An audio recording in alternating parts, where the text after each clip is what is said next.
Dear students, we are discussing refraction at the plane surface, and almost we have come to end of this refraction at the plane surface. Our next discussion is the refraction through a prism. I have told you regarding the right-angled isosceles prism. I have mentioned it when I was discussing TIR, that is total internal reflection.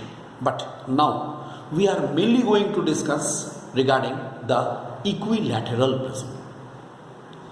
This figure is I am giving you today the introduction to it.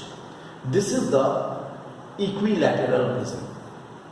Okay, in equilateral prism, in case of the equilateral prism, what we are getting, this is the block diagram of it. It has the 5 surfaces. Upper and lower are the 2 flat surfaces. You can say A, B, A dash, B dash, C dash, and A, B, C are the 2 flat surfaces. A dash, B dash, C dash, and A, B, C are two flat surfaces. Flat horizontal surfaces. Okay, each is an equilateral triangle. Each is an equilateral triangle, and it is bounded by 3 surfaces. Look, what are the 3 surfaces? First is A dash, B dash, B, A. This one, A dash, B dash, B, A, back surfaces. Dotted lines are showing the back edges. A dash, C dash, C, A, add A dash, C dash, C, A. These 2 are, and the front one, B dash, B, C, C dash.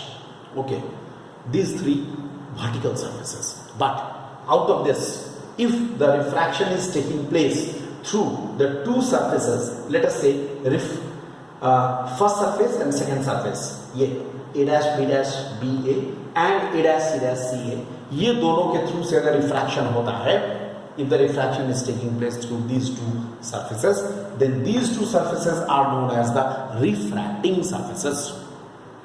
And third surface which is in our front, which is the front surface of us, that is called a base of the prism.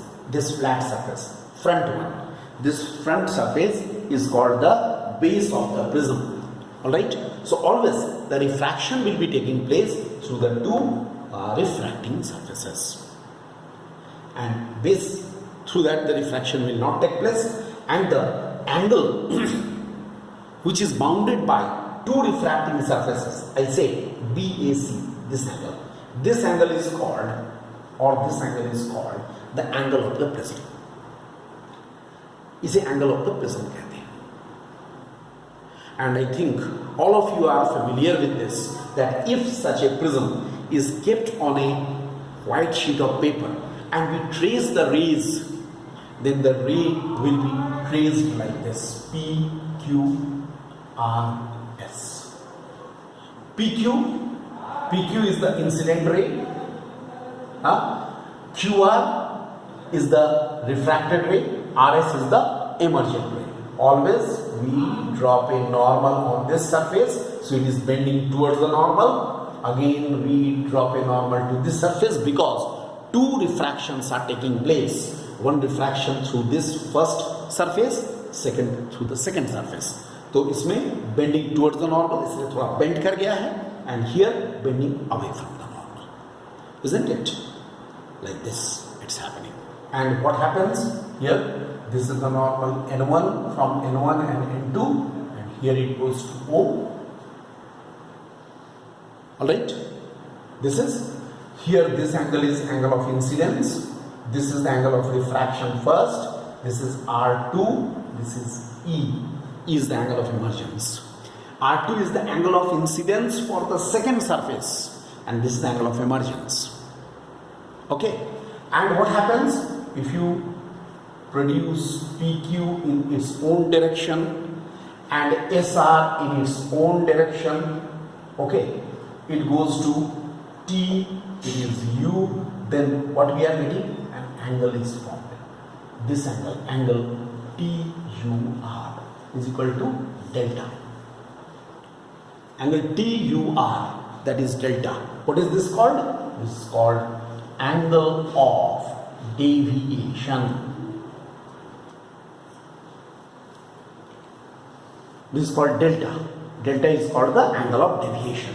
What is this angle of deviation? Angle of deviation actually determines by what angle the incident ray is deviated from its original path.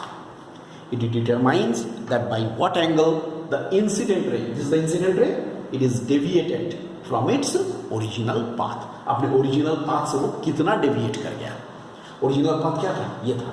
इससे कितना deviate किया? Overall. That is called angle of deviation.